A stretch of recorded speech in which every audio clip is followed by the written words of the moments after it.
Hi friends, இன்றைக்கி நம்ம கிச்சனில் அவரைக்காய் மொச்சக்கொட்டையெல்லாம் போட்டு சூப்பரான ஒரு வெரைட்டி ரைஸ் தான் பார்க்க போகிறோம். குழந்தைங்களுக்கு லஞ்ச் பாக்ஸுக்கு கொடுத்து விடலாம், ரொம்பவே நல்லாயிருக்கும். மொச்சக்கொட்டை இல்லைன்னா வேறு அவரைக்காய் போட்டும் இந்த ரைஸ் பண்ணலாம். வாங்க வீடியோக்குள்ளே போடலாம். மொச்சக்கொட்டையை ஒரு அரை மணிக்கூர் தண்ணியில் ஊற போட்டுருங்க. இது பச்சை மொச்சக்கொட்டை தான். இந்த முளை வரக்கூடிய அந்த இடத்துல லேசாக அப்படி பிச்சு விட்டுட்டு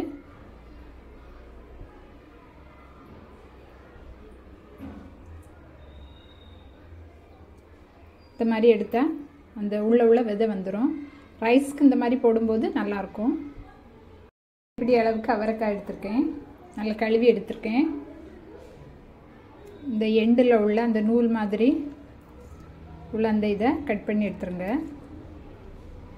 எடுத்துட்டு அதை பாதியாக கட் பண்ணிக்கோங்க. 10 பல் பூண்டு எடுத்துக்கோங்க. அதை ஃபஸ்ட் நல்லா சதைச்சிக்கோங்க. அந்த தோலோடையே போட்டு சதைச்சிக்கோங்க. பூண்டை நல்லா சதைச்சாச்சு. இப்போது 2 துண்டு இஞ்சி சேர்த்து அதையும் நல்லா சதைச்சிக்கோங்க. மாதிரி சதைச்சி எடுத்துக்கோங்க. இஞ்சி பூண்டு பேஸ்ட்டு மிக்சியில் அரைச்சி சேர்க்குறத விட இந்த மாதிரி ஃப்ரெஷ்ஷாக சதைச்சி போட்டிங்கன்னா ரைஸில் அந்த ஃப்ளேவர் ரொம்ப நல்லாயிருக்கும். கடாய் சூடு பண்ணி 2 டேபிள் ஸ்பூன் தேங்காய் எண்ணெய் சேர்த்துக்கோங்க. தேங்காய் எண்ணெய் சேர்த்தா அந்த ஃப்ளேவர் ரொம்ப நல்லாயிருக்கும். தேங்காய் எண்ணெய் சேர்க்க இஷ்டம் இல்லைன்னா ரிஃபைண்ட் ஆயில் சேர்த்துக்கோங்க. எண்ணெய் சூடானது அதில் 3 கிராம்பு, 4 துண்டு பட்டை, 1/4 டீஸ்பூன் பெருஞ்சீரகம் சேர்த்துக்கோங்க. பெருஞ்சீரகம் பொரிய ஆரம்பிச்சிட்டு இப்போ இதில் நீளமாக கட் பண்ண ஒரு பெரிய வெங்காயத்தை சேர்த்துக்கோங்க. இது கூடவே 4 பச்சை மிளகாவை இந்த மாதிரி லேசாக கீறி அப்படி முழுசாகவே போட்டுக்கோங்க. வெங்காயம் நல்ல கலர் மாற வரைக்கும் வதக்கிக்கோங்க. வெங்காயம் இந்த மாதிரி நல்லா வதக்கிக்கோங்க. இப்போ இதில் நீளமாக கட் பண்ண ஒரு தக்காளி சேர்த்துக்கோங்க.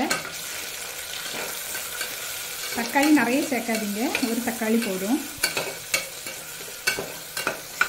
இது கூடவே சதைச்சி வச்ச இஞ்சி பூண்டை சேர்த்துக்கோங்க. அந்த இஞ்சி பூண்டோட பச்சை ஸ்மெல் போக நல்லா வதக்கி விட்டுக்கோங்க.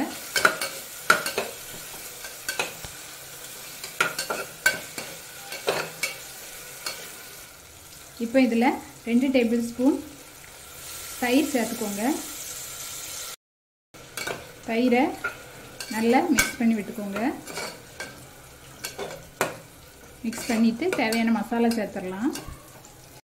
1/4 டீஸ்பூன் மஞ்சள் தூள், அரை டேபிள் ஸ்பூன் மிளகாத்தூள், 1 டீஸ்பூன் மல்லித்தூள் சேர்த்துட்டு அந்த மசாலாவோட பச்சை ஸ்மெல் போக வதக்கிக்கோங்க.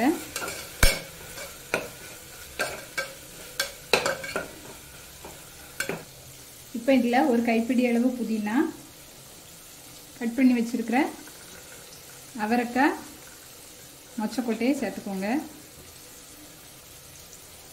அதையும் அந்த மசாலாவோடையே 1 நிமிஷம் வதக்கி விட்டுக்கோங்க.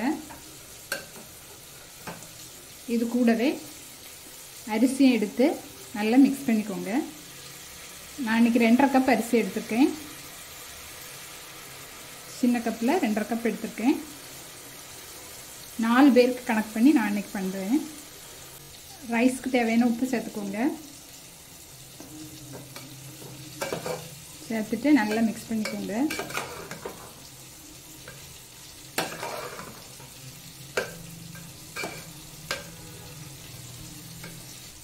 கடைசியில் 1 டேபிள் ஸ்பூன் கரம் மசாலா சேர்த்துக்கோங்க.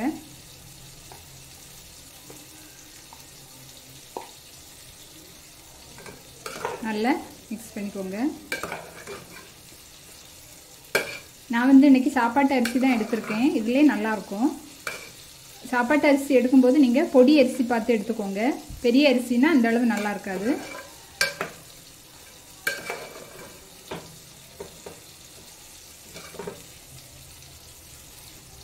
ரெண்டரை கப் அரிசிக்கு நான் 5 கப் தண்ணி சேர்க்குறேன்.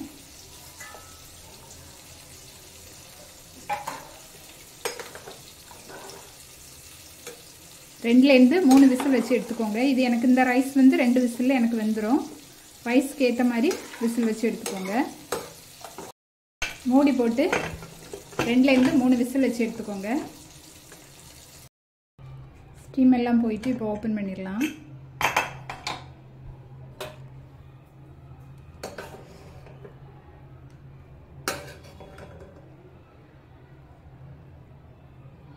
அழகாக உதிரி உதிரியாக வந்திருக்கு.